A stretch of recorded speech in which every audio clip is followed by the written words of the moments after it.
ଯେ କେହି ହେଲେ ବି ଜଣେ ବାକ୍ୟ ପଢିବାର ସାହାଯ୍ୟ କରିବେ। ଯେଉଁମାନେ ରଙ୍ଗଭୂମିରେ ଦୌଡ଼ନ୍ତି ସେମାନେ ସମସ୍ତେ ଦୌଡ଼ନ୍ତି ସତ, କିନ୍ତୁ ଜଣେ ଯେ କ'ଣ ପାଏ ଏହାକୁ ଯେଉଁମାନେ ଜାଣୁନାହିଁ ଯେଉଁମାନେ ଯେପରି କ'ଣ ପାଇବ ସେଥିପାଇଁ ସେହିପରି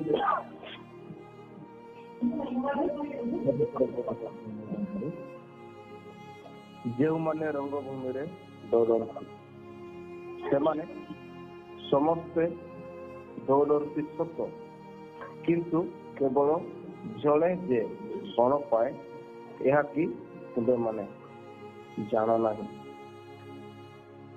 ତୁମେମାନେ ଯେପରି କ'ଣ ପାଇବ ଏଥିପାଇଁ ସେପରି ଦୌଡ଼। ପ୍ରିୟର ଭାଇ ଏବଂ ଭଉଣୀମାନେ, এই କରନ୍ତୀୟ ମଣ୍ଡଳୀ ପ୍ରତି ସାଧୁ ପୌଲ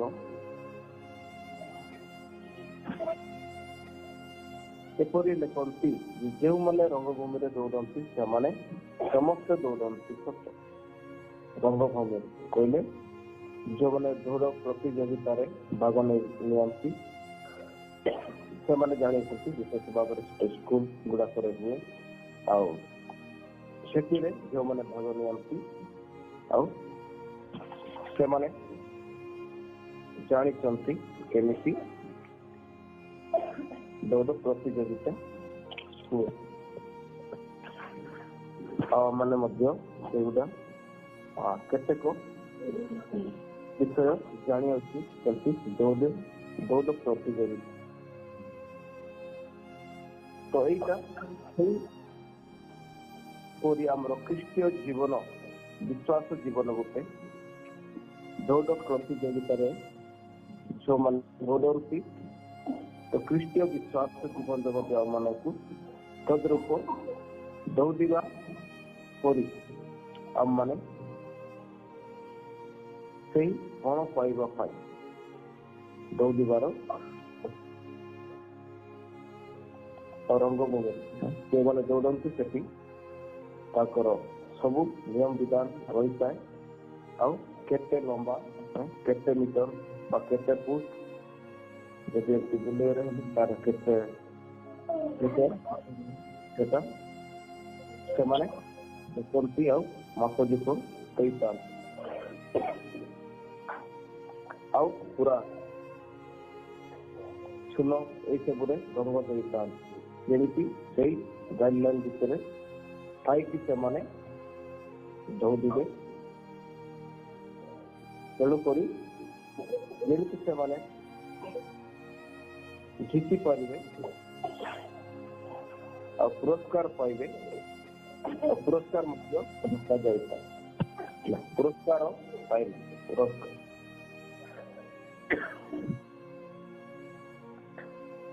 ତ ଏଠି ଯେଉଁମାନେ ପ୍ରତିଯୋଗିତା ବା ଏଇ ଦୌଡ଼ ପ୍ରତିଯୋଗିତାରେ ଭାଗ ନିଅନ୍ତି ସେମାନେ ଅଭ୍ୟାସ କରନ୍ତି। କ'ଣ କରନ୍ତି? ଅଭ୍ୟାସ। ଆଉ ଆଗରୁ କୁହାଯାଇଥାଏ, ଡିକ୍ଲାରେସନ କରାଯାଇଥାଏ ଯେ ଏତିକି ତାରିଖରେ ଦୌଡ଼ ପ୍ରତିଯୋଗିତା ରହିଅଛି। ତେଣୁକରି ସେଥିରେ ଯେଉଁମାନେ ଭାଗ ନେବା ପାଇଁ ଇଚ୍ଛୁକ ସେମାନେ ନାମ ଦେବେ। ତାପରେ ଆଉ ସେଥିପାଇଁ ସେମାନେ କ'ଣ କରିବେ? ରିହର୍ସାଲ ବା ପ୍ରାକ୍ଟିସ କରିବେ। ଆଉ ସକାଳୁ ଉଠିଲେ ସେମାନେ ଦୌଡ଼ିବେ ଆଉ ଯେମିତି ସେମାନେ ଜିତି ପାରିବେ ଏଇଟା ସେମାନଙ୍କର ଲକ୍ଷ୍ୟ ରହିଛି। ଯିଏ ଦୌଡ଼ ପ୍ରତିଯୋଗିତାରେ ଭାଗ ନିଏ ସେ ତାର ଲକ୍ଷ୍ୟ ଥିବ, ତାର ଗୋଟେ ଆଶା ଥିବ ଯେ ମୁଁ ଫାଷ୍ଟ ପ୍ରାଇଜ ନେବି ବା ମୁଁ ବିଜେତା ହେବି। এই ବିଷୟ ସେ ଚିନ୍ତା କରିଥାନ୍ତି। ତେଣୁକରି ସେ ଦିନ ରାତି ପରିଶ୍ରମ କରିଥାନ୍ତି। ପଡ଼ିଆରେ ଯାଇକି ପୁରା ଦୌଡ଼େ ଆଉ ସେ ପ୍ରାକ୍ଟିସ କରିବ, ଯାହା ଫଳରେ ସେ ଜିତି ପାରିବ ବା ସେଇ ଫଳ ପାଇବ, ମୁକୁଟ ପାଇବ, ପ୍ରାଇଜ ପାଇବ। ଏଥିନିମନ୍ତେ ସେ ଆଗରୁ ପ୍ରସ୍ତୁତ ହେବ। ଆଉ ସେ ପରିଶ୍ରମ କରିବ ଦୌଡ଼ିବାକୁ ପରିଶ୍ରମ କେତେଟା ଆଉ ଦୌଡ଼ିଲା ବେଳେ କଣ ଆମମାନଙ୍କୁ ଥକା ଲାଗେ ହାଲିଆ ଲାଗେ ହେଲେ ବି ଚେଷ୍ଟା କରିବ କେମିତି ଝିଅ ସ୍ପିଡରେ ଦୌଡ଼ି ପାରିବ ସମସ୍ତଙ୍କଠୁ ଯେମିତି ଆଗୁଆ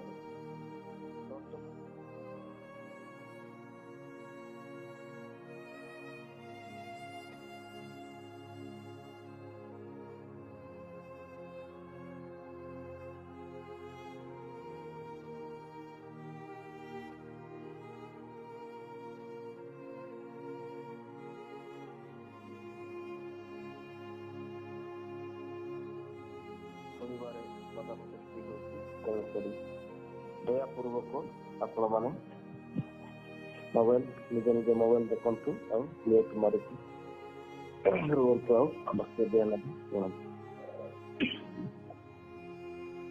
ତ ସେହିପରି ଯେଉଁମାନେ ଦୌଡ଼ ପ୍ରତିଯୋଗିତାରେ ଭାଗ ନିଅନ୍ତି ଆଉ ସେମାନେ ସମସ୍ତେ ଦୌଡ଼ନ୍ତି ସତ କିନ୍ତୁ କେବଳ ଜଣେ ଯେ କ'ଣ ପାଇଁ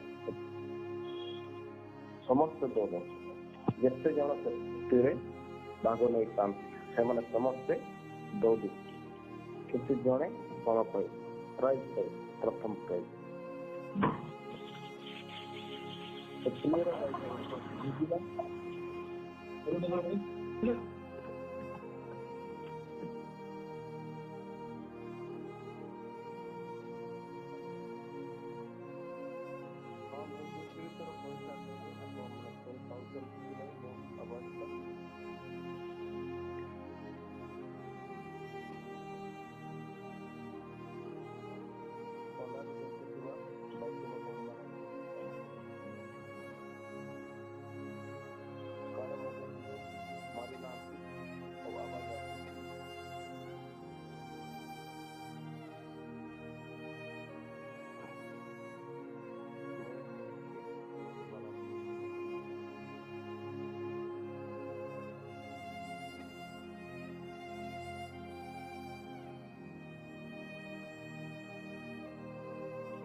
ଓକେ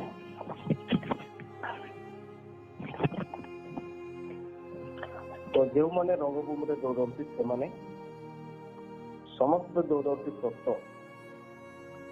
ସମସ୍ତେ ଚେଷ୍ଟା କରିଥାନ୍ତି ଆଉ ଦୌଡ଼ନ୍ତି କିନ୍ତୁ କେବଳ ଜଣେ ଯେ କ'ଣ ପାଏ ଏହା କି ତୁମେମାନେ ଜାଣ ଯିଏ ବିଜେତା ହେବ ଯିଏ ଜିତିବ ଯିଏ ଫାଷ୍ଟ ମାରିବ ସେ ହିଁ କ'ଣ ପାଇବ କ'ଣ ପାଇବ इन्हीं किने आम्ही पुरस्कार से ही पुरस्कार पाइब तेणुकर प्रियर भाई भाई मैंने मो ख्रीष्टीय जीवन एक दौड़ प्रतियोगित जो मैंने दौड़ती से तुलना आम मैंने जमी दौड़ा कोटि की पहुंचा स्वर्ग पहुंचा दौड़ है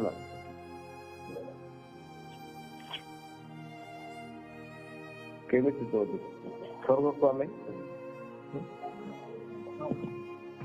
केमी पहुंचा ये विषय आम मान लक्ष्य कर कहबार अर्थ जे अनेक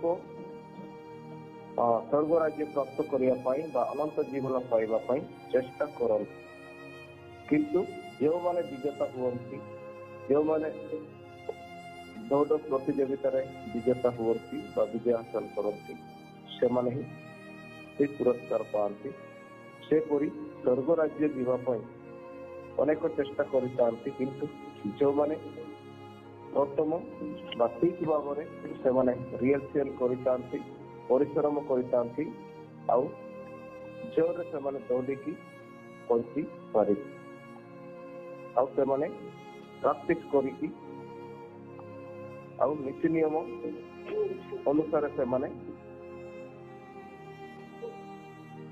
दौड़ता से माने ही स्वर्ग राज्य रे पहुंची पारे तो आम विश्वास जीवन गोटे दौड़ प्रतियोगिता सदृश ଆଉ ଆମେ ଏଇଠି ଯଦି ଦୌଡ଼ିବା ପାଇଁ ଆମେ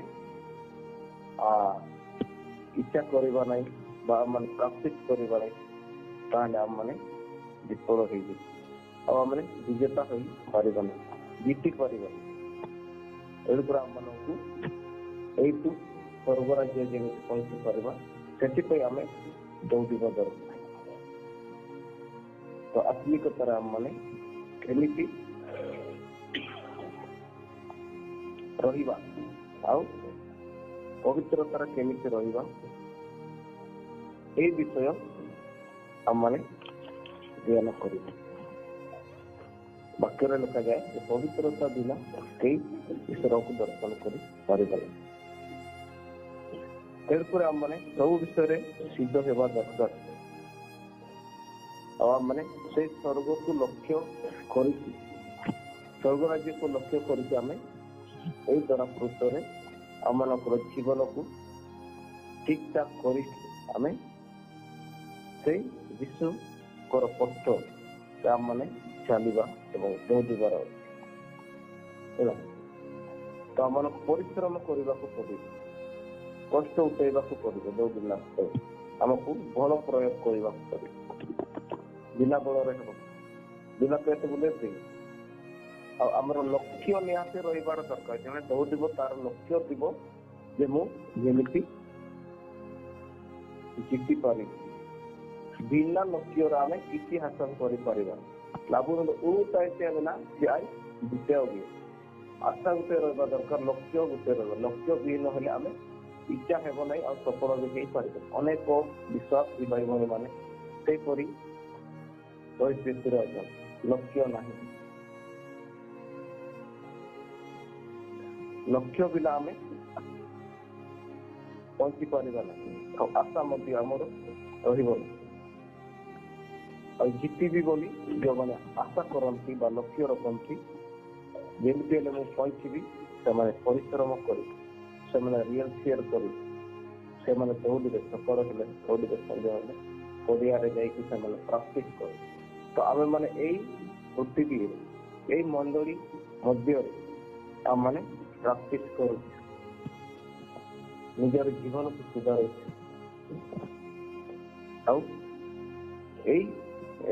मंडली भितर आम समस्ते आसी समस्ते वाक्य शुणु समस्ते आम मैंने उपासना आराधना करूँ किंतु जो मैंने ठीक रीति आराधना करुँच पवित्रतार साथ आज्ञाकारी अटंती प्रभुंकर पिता ईश्वर इच्छा पूर्ण करुँच निजेकु पवित्रता भावरे प्रतिदिन से माने सही परि जीवन यापन करुचंती से माने पूरा बस से माने दौड़ प्रतियोगिता रे कौन पाइबे। और बाकी जो माने से माने जो माने कि प्रस्तुत होना अर्थात निज जीवन को सुधारू ना अभ्यास करूना से माने केते चेष्टा कले मध्य से माने कौन हेबे पहुंची पारिबे। प्रियर भाई एवं भणी माने आमने प्रतिदिन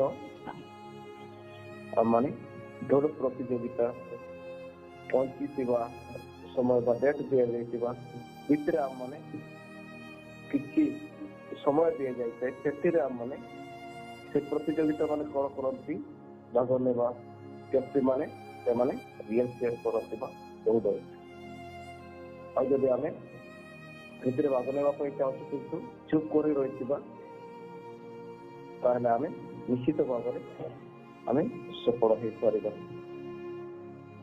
तेणुक प्रियर भाई भाई मैंने मैंने स्वर्ग को दौड़ा आठी पहुंचबार स्वर्ग आड़ को आम स्वर्ग राज्य को पहुंचापी आम दौड़ार आम से स्वर्ग को दौड़ापी स्वर्ग को पहुंचापी हेले आम मैंने निज को प्रस्तुत कर निज को ପବିତ୍ରତା କରିବାର ଅଛି, ନିଜକୁ ଶୁଦ୍ଧ ପବିତ୍ର କରିବାର ସମସ୍ତ ପ୍ରକାର ମନ୍ଦ ବିଷୟକୁ ପରିତ୍ୟାଗ କରିବାର। ଆଉ ଆମେ ସମସ୍ତେ ଦୌଡ଼ିଛୁ, ମାନେ ସମସ୍ତେ ମଣ୍ଡଳୀର ଅଛୁ ଆଉ ସମସ୍ତଙ୍କର ଇଚ୍ଛା ଅଛି ମୁଁ ସ୍ୱର୍ଗରେ ପହଞ୍ଚିବି, କିନ୍ତୁ ଆମେ ଠିକ ଭାବରେ ଆଉ ଦୌଡ଼ିଲେ ଯାଇକି ଯେମିତି ଏମାନେ ତାଙ୍କର କଣ ପାଆନ୍ତି ସେପରି ଆମେ ଦୌଡ଼ିବାରେ ପଛେଇ ଗଲୁ ତାହେଲେ ସ୍ୱର୍ଗ ନାହିଁ।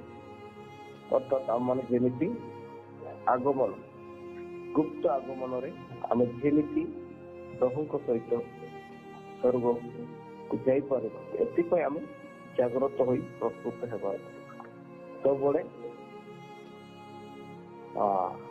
ଜାଗ୍ରତ ହୋଇ ରହିବାର ଅଛି, ନିଜକୁ ପ୍ରସ୍ତୁତ କରିଥିବାର ଅଛି। ହେଲେ ଆମମାନେ ଠିକ ଲକ୍ଷ୍ୟ ଆମମାନଙ୍କର ଥିବ। ଆଉ ସେଇଟା ହିଁ ସାଧୁ ପାଉଲ କହୁଛନ୍ତି ଯେ ମୁଁ ଦୌଡ଼ଉଛି,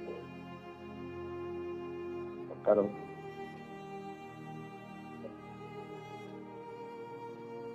ଦୌଡ଼ନ୍ତି କିନ୍ତୁ କେବଳ ଜଣେ ମାତ୍ର ପଣ ପାଏ, ଏହାକି ତୁମେମାନେ ଜାଣ ନାହିଁ। ତୁମେମାନେ ଯେପରି ପଣ ପାଇବ ଏଥିପାଇଁ ସେହିପରି ଦୌଡ଼। ଆଉ ଆମେ ଅଳସୁଆପଣ ହେଲେ ଆମମାନେ ପାଇପାରିବା ନାହିଁ ସ୍ୱର୍ଗ ରାଜ୍ୟ ବା ପୁରସ୍କାର ପାଇବା ନାହିଁ। ସାଂଘାତିକ ସହଭାଗିତାରେ ଆଉ ସମସ୍ତ ବିଷୟ ପ୍ରଭୁ ମାନଙ୍କୁ ଯେପରି ରହିବା ପାଇଁ ଶିଖାଇ ଅଛନ୍ତି, ସେସବୁକୁ ଯଦି ଆମେ ଫଲୋ କରିବା ନାହିଁ, ସେ ଅନୁସାରେ ଯଦି ଆମେ ଜୀବନଯାପନ କରିବା ନାହିଁ, ତାହେଲେ ଆମେମାନେ ପହଞ୍ଚି ପାରିବା ନାହିଁ। ଆଉ ସେଇ ପୁରସ୍କାର ଭଲ ଭାବରେ ଲେଖାଯାଇଛି, ସେଇଟା ଆମେ ପାଇପାରିବା। ଯେମିତି କ୍ରୀଡ଼ାରେ ପ୍ରତିଯୋଗିତା କରେ, ସେ ସମସ୍ତ ବିଷୟରେ ପରିଚିତ ଭୋଗୀ ହୁଏ। ସେମାନେ କ୍ଷଣିକ ନିଶ୍ଚିତ ପାଇବା ନିମନ୍ତେ ତାହା କରନ୍ତି, ମାତ୍ର ଆମମାନେ ଅକ୍ଷୟ ନିଶ୍ଚିତ ପାଇବା ନିମନ୍ତେ ତାହା କରୁ। ଏଇ ପ୍ରତିଯୋଗିତାରେ ବା ଏ ଯୋଉମାନେ ଭାଗ ନିଅନ୍ତି ସେମାନେ ପୁରା ଚେଷ୍ଟା କରନ୍ତି ଆଉ ପରିଶ୍ରମ ମଧ୍ୟ କରିଥାନ୍ତି। ଆଉ ସେମାନେ କ୍ଷଣୀୟ ମୁକୁଟ ପାଇବା ନିମନ୍ତେ ତାହା କରନ୍ତି। କ୍ଷଣୀୟ ସେଇ ଯେଉଁମାନେ ଦୌଡ଼ନ୍ତି ବା ଦୌଡ଼ ପ୍ରତିଯୋଗିତାରେ ଭାଗ ନିଅନ୍ତି, ସେମାନେ କ୍ଷଣୀୟ ଏଇ ଅଳ୍ପ ସମୟ ପାଇଁ ଥିବା ଜିନିଷ ବା ବସ୍ତୁ ଉପରେ ସେମାନେ ଏତେ ଚେଷ୍ଟା କରିଥାନ୍ତି। ଆଉ ସେଟା ଜିତିବା ପାଇଁ ସେମାନେ ବହୁତ ପରିଶ୍ରମ କରିଥାନ୍ତି। 26 ପଦ ଆଉ 2 ଯାକୋବ ତାର 1:12 ପଦ ଟିକେ ପଢୁଛି।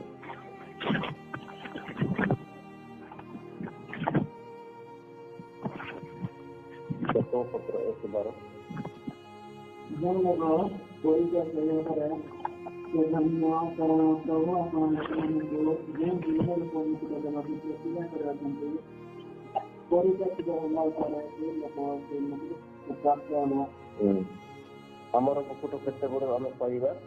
ଯେଉଁ ଲୋକ ପରୀକ୍ଷା ସହ୍ୟ କରେ ସେ ଧନ୍ୟ, କାରଣ ପ୍ରଭୁ ଆପଣା ଲୋକମାନଙ୍କୁ ଯେଉଁ ଜୀବନ ରୂପକ ମୁକୁଟ ଦେବାକୁ ପ୍ରତିଜ୍ଞା କରିଅଛନ୍ତି। ପରୀକ୍ଷା ସିଦ୍ଧ ହେଲା ଉତ୍ତାରେ ସେହି ଲୋକ ସେଇ ମୁକୁଟ ପ୍ରାପ୍ତ ହେବ। ସିଦ୍ଧ ହେଲା ଭାବିଲେ ଠିକଟା ସମସ୍ତ ପ୍ରକାର ଠିକ ଥିବା ଦରକାର। ଆମମାନଙ୍କର ଜୀବନ ପରିବର୍ତ୍ତନ ଜୀବନ, ଧାର୍ମିକତା ଜୀବନ, ପବିତ୍ରତାର ଜୀବନ, ପ୍ରାର୍ଥନାମୟ ଜୀବନ, ଆଜ୍ଞାକାରୀ ଜୀବନ, କ୍ଷମାକାରୀ ଜୀବନ, ନମ୍ରତାର ଗୁଣ, ପ୍ରେମ, ସବୁଥିରେ ଆମେ ସିଦ୍ଧ ହେଲେ ଯାଇ ପରୀକ୍ଷା ହେଲା। ଯେତେ ଆମମାନଙ୍କର ପରୀକ୍ଷା ନିରୀକ୍ଷା ପରୀକ୍ଷାରେ ପରୀକ୍ଷା ସହ୍ୟ କରେ। ତାଡ଼ନା ଅସୁବିଧା ସଂକଟ ଏସବୁ ଯିଏ ସହ୍ୟ କରିବ, ଯିଏ ଧୈର୍ଯ୍ୟର ସହିତ ରହିବ, ଆଉ ସେ ଧନ୍ୟ। କାରଣ ପ୍ରଭୁ ଆପଣା ଲୋକମାନଙ୍କୁ ଯେଉଁ ଜୀବନ ରୂପ ମୁକୁଟ, କେଉଁ ରୂପ ମୁକୁଟ? ଜୀବନ ରୂପ ମୁକୁଟ, ଅନନ୍ତ ଜୀବନ, ଧାର୍ମିକତାର ମୁକୁଟ। ମୁକୁଟ କ୍ଷେତ୍ରରେ ଅନେକ ପ୍ରକାର ଅଛି, ସେଟାର ସଂଖ୍ୟା ଅଛି, କିନ୍ତୁ ଏବେ ସମୟର ଅଭାବ କାରଣରୁ ଏତେ ବେଶୀ ମୁଁ କହୁନି। କିନ୍ତୁ ଆମମାନଙ୍କୁ ସେଇ ଜୀବନ ରୂପକ ମୁକୁଟ ସେତେବେଳେ ଯାଇକି ମିଳିବ ପରୀକ୍ଷାରେ ଆମେ ପରୀକ୍ଷାକୁ ଯେତେବେଳେ ଆମେ ପରୀକ୍ଷିତ ହେଉ ବା ଦୁଃଖ କଷ୍ଟ ଆସେ ସେସବୁକୁ ସହ୍ୟ କରିବା, ସେଟା ହିଁ ସେ ବ୍ୟକ୍ତି ହିଁ ଧନ୍ୟ ବୋଲି କୁହାଯାଏ। ଦୌଡ଼ିଲା ବେଳେ ଯେମିତି ଦେହ ହାତ ଗୋଡ଼ ସମସ୍ତ କେମିତି ହାଲିଆ ଲାଗେ ଆଉ ଥକା ଲାଗେ, ଏତେ ଦୌଡ଼ିବାରେ ଏତେ ଥକା ଲାଗୁଛି, ଏତେ ପରିଶ୍ରମ କରିବାକୁ ପଡୁଛି, କିଏ ଦୌଡ଼ିବ ସକାଳେ ଉଠି, କିଏ ଅଭ୍ୟାସ କରିବ? ନହେଲେ ନାହିଁ। ସେମିତି ଯଦି ରହିବ ଟିକେ ଟିକେ ଆମେ ସେଠାରେ ଯଦି ସେମିତି ଇଚ୍ଛା କରିକି ଆମେ ଚାଲୁଥିବା, ତାହେଲେ ଆମେ ଠିକ ଭାବରେ ଦୌଡ଼ି ପାରିବା ନାହିଁ, ଭଲ ଭାବରେ ଯଦି ଆମେ ଟିକେ କରିବା। ପ୍ରିୟର ମାନେ ଯେଉଁମାନେ କି ପରୀକ୍ଷାର୍ଥିତ ହୁଅନ୍ତି ସେମାନେ ହିଁ ମୁକୁଟ ପାଇବେ। ପରୀକ୍ଷାର୍ଥିତ ହେଲା ଉତ୍ତାରେ ଲୋକ, ସେହି ଲୋକମାନେ, ସେଇ ଲୋକ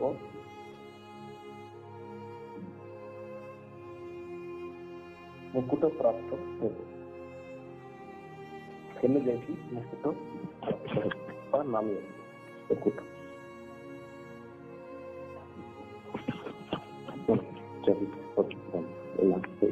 କରନ୍ତି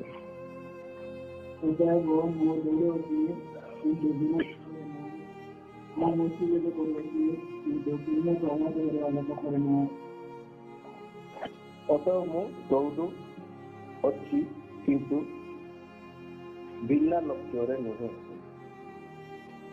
ପାଉଲ ଆମେ ବିଶ୍ୱାସ ପଛରେ ଦୌଡୁଅଛୁ, ଆଉ ସେଟା ହିଁ ପାଉଲ କହୁଛନ୍ତି, ଅତଏବ ମୁଁ ଦୌଡୁ ଅଛି ଆଇ ନିରେଖରେ, କିନ୍ତୁ ବିନା ଲକ୍ଷ୍ୟରେ ନୁହେଁ।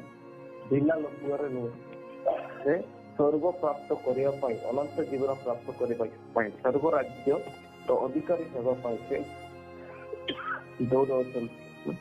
ସାଧୁ ପାଉଲଙ୍କ ଜୀବନରେ ଯଦି ଆମେ ଦେଖିବା, ସେ ଲୋକ ବିଶ୍ୱାସୀ ମାନଙ୍କୁ କେତେ ତାଡ଼ନା ଦେଉଥିଲେ, ଆଉ କେତେ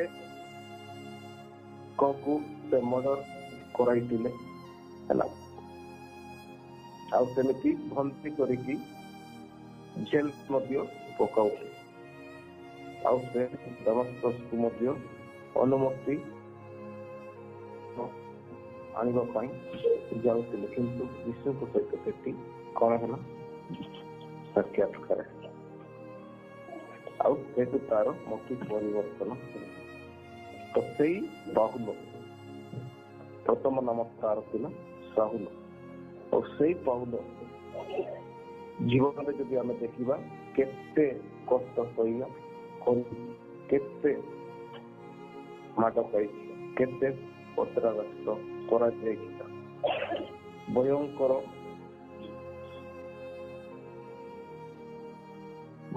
କଷ୍ଟ ତା ଜୀବନରେ ଥିଲା, ଆଉ ସେ ସବୁ ସହ୍ୟ କରିକି ଆଉ ସେ ଦୌଡୁଅଛନ୍ତି, ମାନେ ତାର ସେବା କାର୍ଯ୍ୟ ସେ ପୂର୍ଣ୍ଣ କରୁଛନ୍ତି, ଆଉ ସେ ଗୋଟେ ଲକ୍ଷ୍ୟ ରଖୁଛନ୍ତି, ମୁଁ ସ୍ୱର୍ଗ ଆଡକୁ ବା ସ୍ୱର୍ଗକୁ ଯିବି,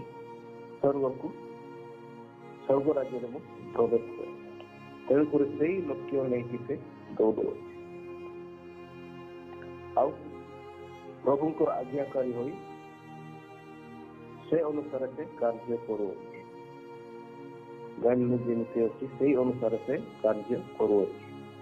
ଅଥଚ ମୁଁ ଦୌଡୁଅଛି, କିନ୍ତୁ ବିନା ଲକ୍ଷ୍ୟରେ ନୁହେଁ। ଲକ୍ଷ୍ୟ ରହିଛି, ହେଲେ ଯାଇକି ଦୌଡ଼ିବା ପାଇଁ ଇଚ୍ଛା ହୁଏ, ଆଉ ଜୀବନରେ ଆଶା ରହିବା ଦରକାର, ଭରସା ରହିବା ଦରକାର, ଆଉ ବଳ ବାନ୍ଧିବା ଦରକାର। ମୁଁ ଜିତିବି ଆଉ ମୁଁ ପୁରସ୍କାର ପାଇବି, ଏଇ ଆଶା, ଏଇ ଲକ୍ଷ୍ୟ ଯଦି ନଥିବ ଆଗ୍ରହ ଆସିବ ନାହିଁ। ତେଣୁକରି ଅନେକ ବିଶ୍ୱାସୀ ଭାଇ ଭଉଣୀମାନେ ଆଗ୍ରହ ବା ଆଶା ବା ଲକ୍ଷ୍ୟ ନଥିବା କାରଣରୁ ସେମାନେ କଣ ହେବେ, ରହିଯିବେ। ହେଲା, ଦୌଡ଼ ପ୍ରତିଯୋଗିତାରେ ତ ଭାଗ ନେଇଛନ୍ତି, ହେଲା, ମଣ୍ଡଳୀ ସହଭାଗିତାରେ ରହୁଛନ୍ତି ବା ବିଶ୍ୱାସରେ ଆସିଛନ୍ତି, କିନ୍ତୁ ଲକ୍ଷ୍ୟ ଯଦି ନାହିଁ ତାହେଲେ ସେଇ ଲକ୍ଷ୍ୟ ଜାଗାରେ ଆମେ ପହଞ୍ଚି ପାରିବା। ଲକ୍ଷ୍ୟ ବିନା ଆମେ କିଛି ଆଉ ବୋଲେ ଉଡୁ ପ୍ରାପ୍ତ ପାଇଲେ, ଆଶାର ବିନା ପ୍ରାପ୍ତ ପାଇଲେ ଏବେ ବାବୁ ସ୍ୱର୍ଗରେ ଯାଉଛୁ। ସ୍ୱର୍ଗ ଯିବାକୁ ହେଲେ ଆମମାନଙ୍କୁ ସେ ଅନୁସାରେ ପ୍ରସ୍ତୁତ ହେବାକୁ ପଡିବ ଆଉ ସେ ଅନୁସାରେ ଆମମାନଙ୍କର ପ୍ରତିଦିନ ଜୀବନ ଅତିବାହିତ କରିବାକୁ ମନ ପରିବର୍ତ୍ତନ କରିକି ଆମମାନେ ପବିତ୍ରତା ଜୀବନ ଯାପନ କରିବା, ଈଶ୍ୱରଙ୍କର ଆଜ୍ଞାକାରୀ ହୋଇ ରହିବା। ଆଉ ଆହୁରି ଅନ୍ୟାନ୍ୟ ବିଷୟ ରହିଅଛି, ସେଗୁଡାକ ସବୁ ପ୍ରତିଦିନ ଆମେ ପ୍ରସ୍ତୁତ ହେଇକି ରହିବା। ହେଲା, ଈଶ୍ୱରଙ୍କର ରାଜ୍ୟରେ ପ୍ରବେଶ କରିବାକୁ ହେଲେ ତେଣୁକରି ଆମେ ପାଉଲଙ୍କ ଜୀବନରୁ ଶିଖିବାକୁ ପାଉଛୁ। ଆଉ କହୁଛି ମୁଷ୍ଟି ଯୁଦ୍ଧ, ମୁଁ ମୁଷ୍ଟି ଯୁଦ୍ଧ କରୁଅଛି, କିନ୍ତୁ ଶୂନ୍ୟକୁ ଆଘାତ କଲା କରିବା ଲୋକ କରି ନୁହେଁ। ମୁଷ୍ଟି ଯୁଦ୍ଧ ମାନେ ଇଏ କରନ୍ତି, ଫାଇଟିଂ କରନ୍ତି ଶୂନ୍ୟକୁ, ମାନେ ବାହ୍ୟରେ ଏମିତି ଫାଇଟିଂ କରିବା ପରି ନୁହେଁ। ହେଲା, ବିନା ଇହାରେ ନାହିଁ, ବିନା ଲକ୍ଷ୍ୟରେ ନାହିଁ, କିନ୍ତୁ ମୋର ଲକ୍ଷ୍ୟ ଅଛି। এই বিষয়ে ଆମମାନଙ୍କର ଲକ୍ଷ୍ୟ ରହିବା ଦରକାର ଆଉ ଆଶା ରହିବା ଦରକାର। ଆଉ ମୂଲ୍ୟ ବିଶ୍ୱାସ ରହିବା ଆଶା ରହିବା ଏ ଲକ୍ଷ୍ୟ ଆମର ବିଶ୍ୱାସର ମୂଳ ଲକ୍ଷ୍ୟ ରହିଲା ମୋର ଆତ୍ମା ଯେମିତି ଉଦ୍ଧାର ପାଇବ। ଏଇ ବିଷୟ ହେଲା ଆମମାନଙ୍କର ଶରୀର, ଆମମାନଙ୍କର ଯେତେ ବି ସେଗୁଡା ଯଦି ଆମମାନେ ଯେତେ କଷ୍ଟ ପାଇଲେ ବି ହେଲା, ରୋଗ ଯଦି ସୁସ୍ଥ ହେଉନାହିଁ ଠିକ ଅଛି, ହେଲା, ଆମର ଯଦି କୌଣସି ଅଭାବ ପୂର୍ଣ୍ଣ ହେଉନାହିଁ ତଥାପି ଠିକ ଅଛି, ହେଲା, ହେଲେ ବି ଆପଣମାନେ ଖୁସି ରୁହନ୍ତୁ। କେବଳ ଆତ୍ମା ଯେମିତି ଉଦ୍ଧାର ପାଇବ, ଆତ୍ମା ଯେମିତି ସ୍ୱର୍ଗକୁ ଯିବ, ଏହା ବେଶୀ ଚେଷ୍ଟା କରନ୍ତୁ। ହେଲା, এই ଶରୀରକୁ ଆମେ ଯେତେ ଭଲ ଯତ୍ନ କଲେ ମଧ୍ୟ କିଛି ରୋଗ ପୀଡ଼ା ନହେଲେ ମଧ୍ୟ ଏଇ ଶରୀର ଦିନେ ତ୍ୟାଗ କରିବାକୁ ପଡ଼ିବ। କିନ୍ତୁ ଯଦି ଆମେ ଆତ୍ମାକୁ ହରାଉ ତା ବଦଳରେ ଆମେ କିଛି ପାଇପାରୁ। ତେଣୁ ଆତ୍ମିକ ବିଷୟରେ ଅଧିକ ଚିନ୍ତା କରନ୍ତୁ ଆଉ ସେଇ ଲକ୍ଷ୍ୟ ସ୍ଥଳରେ ପହଞ୍ଚି ପାରିବେ ସ୍ୱର୍ଗ ରାଜ୍ୟରେ ଆଉ ଅନନ୍ତ ଜୀବନରେ ଜୀବନ ସ୍ୱରୂପ ମୁକୁଟ ଆମମାନଙ୍କୁ ଦିଆଯିବ। ତେଣୁକରି ଲକ୍ଷ୍ୟ ରଖି ଆମେ ଦୌଡ଼ିବୁ ଆଉ ପ୍ରତିଦିନ ଆମେ ପ୍ରସ୍ତୁତ ଆଉ ଏଇନା ଡାକରା କରାଯାଏ ସ୍ୱର୍ଗ ରାଜ୍ୟ ଯିବା ପାଇଁ ମନ ପରିବର୍ତ୍ତନ କର ବୋଲି ପ୍ରଭୁ ଯୀଶୁ ତା ପ୍ରଥମ ପ୍ରଚାର କୁହାଯାଇଛି, କହିଛନ୍ତି ନାଇଁ, ମନ ପରିବର୍ତ୍ତନ କର କାରଣ ସ୍ୱର୍ଗ ରାଜ୍ୟ ସନ୍ନିହିତ। ତେଣୁକରି ନା ବିଳମ୍ବ ନ କରିକି କେଉଁ ସମୟରେ ଆସି ଆମେ ଜାଣିବୁ। ତେଣୁକରି ଆମେ ନିଜ ନିଜକୁ ପ୍ରସ୍ତୁତ କରି ପରେ କାହାକୁ ଆମେ କହିପାରିବାନି, କିନ୍ତୁ ଆମେ ବର୍ତ୍ତମାନ ସମୟ ଅଛି। ତେଣୁକରି ବାକ୍ୟର ଲେଖାଯାଏ ସୂର୍ଯ୍ୟଙ୍କର ସୂର୍ଯ୍ୟ ତାର ଗୋଟେ ଡେଟ୍ ଥାଏ, ସମୟ ଥାଏ, ସେଇ ଅନୁସାରେ ଯଦି ଆମେ ପ୍ରସ୍ତୁତ ହେବ ନାହିଁ, ଯଦି ପ୍ରତିଯୋଗିତା ସରିଲା ପରେ ନାଇଁ ନାଇଁ ଆଉ ଥରେ ମୁଁ କରିବି ଚେଷ୍ଟା କହିଲେ ହେବ ହେଲା, ତ ଆମେ ସେଇ ଅନୁସାରେ ପ୍ରସ୍ତୁତ ହେବା ଆଉ ଠିକ ଭାବରେ ଠିକ ରୀତିରେ ଆମେ ବିଜେତା ହେବା ପାଇଁ ଚେଷ୍ଟା କରୁ। ଆମର ଲକ୍ଷ୍ୟ ରହିବାର ଅଛି, ଆମମାନଙ୍କ ଆଶା ଭରସା ତୈୟାର ଆମମାନଙ୍କ ମନ ହୃଦୟରେ ଇଚ୍ଛା ତୈୟାର ଜଣ ଜୀବନ ମନ ଠିକ ଅଛି। ଏ ସମୟ ଆଜିର ବାକ୍ୟରୁ ସେଇ ଦୌଡ଼ ପ୍ରତିଯୋଗିତାକୁ ନେଇକି ସାଧୁ ପୌଲ ଭଲ ଭାବରେ ତାଙ୍କ ନିଜ ଜୀବନ ବିଷୟରେ ମଧ୍ୟ ସେ କହନ୍ତି, ମୁଁ ଦୌଡ଼ଉଛି କିନ୍ତୁ ବିନା ଲକ୍ଷ୍ୟରେ ନୁହେଁ, ନା ବିନା ଲକ୍ଷ୍ୟରେ ନା। ଆମେ ଯେକୌଣସି ବିଷୟ ବି କରୁ ତ ଲକ୍ଷ୍ୟ ଆମର ଥାଏ, ଏଇଟା ମନେ ରଖିବା ଦରକାର। ଆମେ ବିଶ୍ୱାସରେ ଅଛୁ କିନ୍ତୁ ଗୋଟେ ଲକ୍ଷ୍ୟ ରହିବା ଦରକାର, ଯେମିତି ସ୍ୱର୍ଗ ରାଜ୍ୟରେ ପହଞ୍ଚିବ।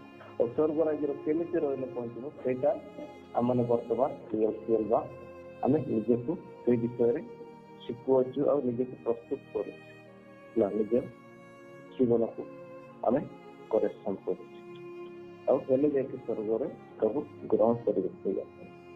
ଠିକ ଅଛି ପ୍ରଭୁ।